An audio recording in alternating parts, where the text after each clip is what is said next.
और आइए इस सीरीज की शुरुआत हम आज कर रहे हैं एक बेहद खास मेहमान के साथ, हेलियोस म्यूचुअल फंड के सीईओ दिनशो ईरानी साहब के साथ। दिनशो सर, गुड मॉर्निंग, बहुत बहुत स्वागत है आपका। मैं अभी एक प्रोग्राम के लिए गया था रायपुर।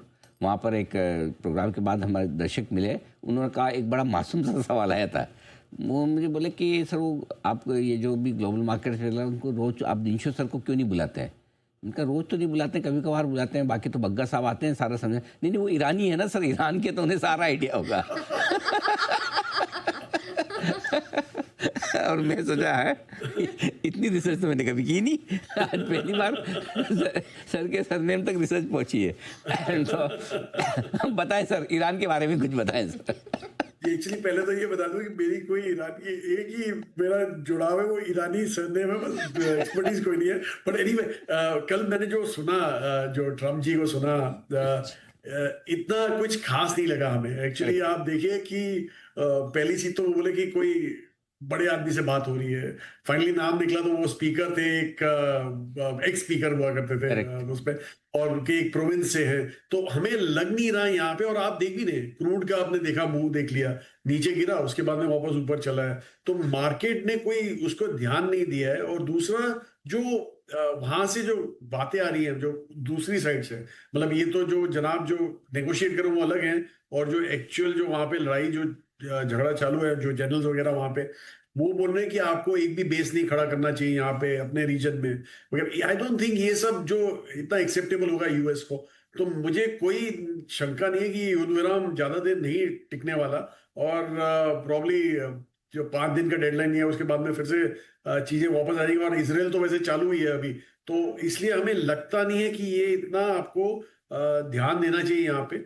बहरहाल एक चीज जो बहुत ही क्लियर है वो ये है कि जो क्रूड, जो पहले 60-65 डॉलर पर बैरल मिलता था, वो शायद आगे चल के एटलीस्ट ये साल 80-85 के आसपास ही आपको दिखेगा, जो बहुत एक बड़ा एक धक्का है हमारे इकोनॉमी को। क्योंकि आप अगर जो 20-30 डॉलर एक्स्ट्रा दे रहे हैं पर बैरल, दिन में आप 5 मिलियन बैरल इंपोर्ट करते हैं, तो आप सोचिए 30 हो गया तो आप 150 मिलियन डॉलर की बात कर रहे हैं एक्स्ट्रा। और जैसे जैसे ये दिन बढ़ते जाते हैं, ऑब्वियसली हमारा थोड़ा जो जोर है हमारे इकोनॉमी में, वो ज्यादा बढ़ता जाता है, तनाव बढ़ता जाता है।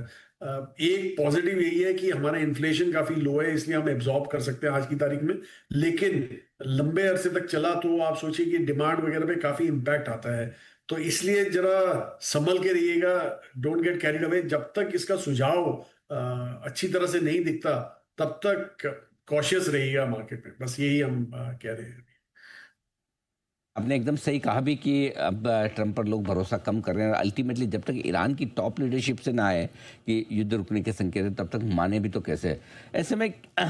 लेकिन क्या एक चीज़ मान सकते हैं कि बाजार के लिए वर्स्ट इज बिहाइंड, या ये भी अभी जल्दबाजी होगा? क्योंकि अगर दो में से एक पक्ष बातचीत करने को तैयार है, डेस्परेशन तो ट्रंप की दिखा रहा है, तो क्या ये समझे कि युद्ध के लिहाज से भी जितना बुरा होना था हो गया, चलने में चलेगा लेकिन ज्यादा खराब नहीं होगा? कैसा, ऐसा सोचना ठीक है या थोड़ी जल्दबाजी है?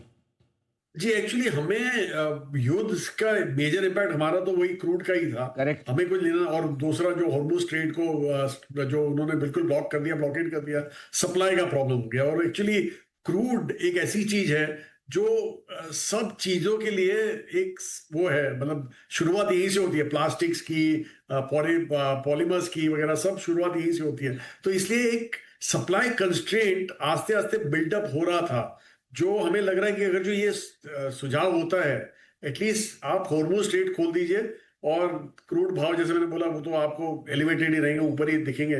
तो इसलिए वो हमें लग रहा है कि वो थोड़ा एक अगर जो खुल जाए तो वही बेहतर रहेगा सबके लिए। और जैसे आपने बोला कि वर्स्ट तो ओवर है, और दूसरा एक और चीज मैं आपको ऐड करना चाहूंगा यहाँ पे, कि इंडिया टोटली ओवरसोल्ड है आज की तारीख में। और जो आपने, जो मैं आप प्रोग्राम के पहले, जो हमारा प्रोग्राम था उसके पहले मैं देख रहा था, वो गोल्ड और सिल्वर की बात हो रही थी। जो वहां पे हो रहा है वो यही हो रहा है कि जो सेंट्रल बैंक्स हैं, रादर जो सोवियन फंड्स हैं, जिन्होंने गोल्ड स्टॉकअप किया था वगैरह किया था, वो अभी बेचवाली में आए हैं वो सब। और वही हो रहा है हमारे स्टॉक मार्केट में भी। ये सोवियन फंड सारे हमारे स्टॉक मार्केट में भी बेचवाली करे जा रहे हैं, और इसलिए इतना हमारे ओवर सेलिंग हुई है। एक्चुअली 17-18 पी पे अभी आप हैं अवेलेबल, जो कि लॉन्ग टर्म आपका 2021 था, तो इसलिए हमें लग रहा है कि ये कुछ ज्यादा हो गया इंडिया में। और होपफुली अगर जो थिंग्स थोड़ी साइडवेज भी चलें, तो हमें लग रहा है कि शायद पैसा वापस दिखना चालू होगा हमारे देश को, फॉरेन पैसा। ठीक बात है, बिल्कुल ठीक बात है। ये आपका असेसमेंट एकदम परफेक्ट नज़र आ भी रहा है। अब बताएं सर, ये कि ऐसे में इन्वेस्टर्स क्या रखें स्ट्रेटेजी?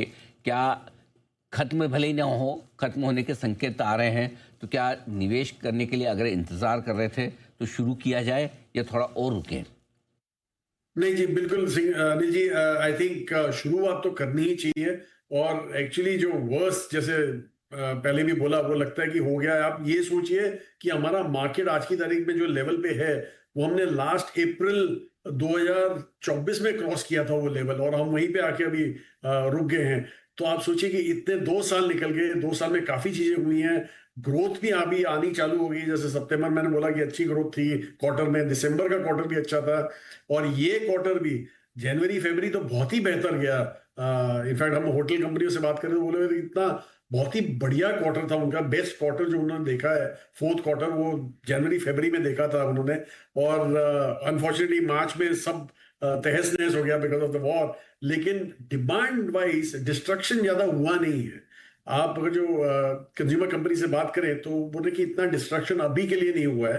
पर एनीवे, जैसे मैंने बोला कि अगर जो लंबा चला तो हो, वो भी हो सकता है। इसलिए हमें लग रहा है कि ग्रोथ एक इस्टेब्लिश हो गई हमारी कंट्री में। तो ऑब्वियसली ग्रोथ, लो पी, वही चाहिए होता है इन्वेस्टर्स को to get back in the market. Okay, बिल्कुल ठीक बात है। धीमे धीमे पैसा लगाने के बारे में सोचना चाहिए। और अगर सोचना है तो फिर सर क्या कुछ पसंद आ रहा है आपको बाजार में? हर बार कहते हैं कि तेजी की लीडरशिप बदलती है, तो इस बार जब तेजी बनेगी तो कौन से सेक्टर्स रहेंगे आगे? जी, हमें ऐसे लग रहा है कि जहां सबसे ज्यादा मार पड़ी है, वो सेक्टर ही वापस ऊपर आने वाले हैं। और आपने देखा है कि सबसे ज्यादा मार जो हमें हमारे हिसाब से जो अननेसेसरली पड़ी थी, वो है प्राइवेट सेक्टर, बैंक्स पे, बीएफएसआई पे। तो हमें लग रहा है कि वहां पे एक वापस एक उछाल आना चाहिए। वैल्यूएशन वाइज भी बहुत ही सस्ते हो गए हैं वो। और दूसरा जो डोमेस्टिक कंजम्पशन सेक्टर्स हैं हमारे, वो तो ऑब्वियसली जिस हिसाब से मार पड़ी है, हेल्थ केयर की हो गई या तो हमारे हॉस्पिटैलिटी हो गई, वहां पे थोड़ा थोड़ा वापस रिकवरी फेज वापस आना चाहिए। तो हम तो वहीं पे डटे हुए हैं, और हम वहीं पे जैसे जैसे भाव दिखते हैं हम थोड़े थोड़े ऐड करते रहते हैं वहां पे। ठीक बात है, बिल्कुल ठीक है। ये भी आइडिया ठीक है कि जहाँ मार ज़्यादा पड़ी और जहाँ फंडामेंटल्स मजबूत है वहीं पर निवेश करें। एक और सेक्टर जिस पर आपसे राय लेना चाहता हूँ वो है आईटी, क्योंकि राय काफ़ी बटी हुई है। कुछ लोगों को बहुत पसंद आ रहा है और कुछ को कम। आप किस कैंप में हैं सर? जी, हम तो बहुत ही कम कैंप में, कम मतलब हम तो नेगेटिव कैंप में, जीरो कैंप में आज ओह, की तारीख में। क्योंकि हमारे को बिल्कुल ये जचता नहीं है कि जो हमने तो एक्चुअली, आपको याद होगा, लास्ट फरवरी 2025 में ही हमने बोला था कि आईटी सेक्टर से दूर रहिए, यहाँ पे ज्यादा हमें बढ़ोतरी नहीं दिख रही है। एआई के चलते हमने ये कॉल लिया था।